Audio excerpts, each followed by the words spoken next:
Hi boys and girls, my name is Mr. K, and I'm going to show you how to complete your weekly reading log that your teacher shared with you. This is designed for you to keep track of your reading that you're doing at home and to share that with your teacher.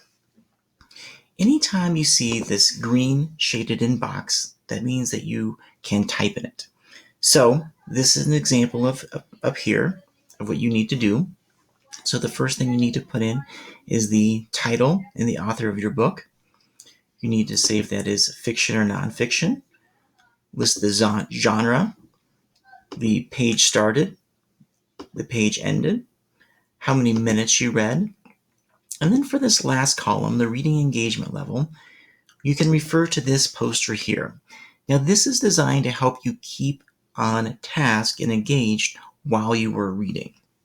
So there's some different characteristics of staying engaged. So your goal should be at a 4 or a 5 to really help you dig in and keep track of what you're reading and to be able to tell others about what you read.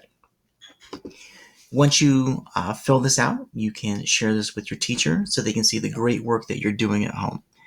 Thank you for watching this video and have a great rest of your school year. Thank you.